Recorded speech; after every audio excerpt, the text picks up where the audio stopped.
তো হ্যালো বন্ধুরা, তো আমার ব্যান্টেনে আরও একটা নতুন ভিডিওতে সবাইকে স্বাগতম। তো আজকে ব্যান্টেনের ভিডিওতে আমি ব্যান্টেনের যে টপিকটা নিয়ে কথা বলবো ওটা হচ্ছে এগ্রিকলচার আলটিমেট কেবিল নিয়ে। তো ব্যান্টের আলটিমেট জিনিস সর্বপ্রথম আমি এগ্রিকলচার আর্ট দেখতে পাই, যে আমি অলরেডি বুঝছি আলটিমেট কেবিল আমিও হয়তো পাই যে আগে বলছি। তো এগ্রিকলচার আপনি আবার বলে নিই। তো এই যে এগ্রিকলচার আর্ট আছে না, আলটিমেট হচ্ছে যে আমরা প্রথম সিজন স্টার্টিংয়ের এপিসোড দেখছি, সিজন 3 একটা এপিসোডে এগ্রিকলকে দেখছি, ওটা ব্যানের স্বপ্ন ছিল আর কি, ওটা আলাদা হিসাব। ট্রেনেতে হ্যাঁ আমরা এগ্রিকলকে দেখতে পেয়েছি আলটিমেট সিরিজের মধ্যে।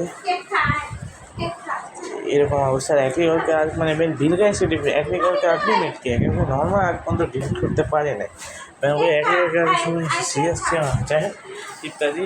তো তারপরে আমাদের আলটিমেট কেবিনের আগে এসে এগ্রিকলকে আগে কেবিনের আগে হয়েছে আলটিমেট কেবিনকে রিপিট করে দেয়। আলটিমেটকে রিপিট কি যারা মার পর্যন্ত ক্যাপিটাল হয়ে গেছিলো, তো কেবিন তার বন্ধু যেন মারে না, ওরা আলাদা হিসাব।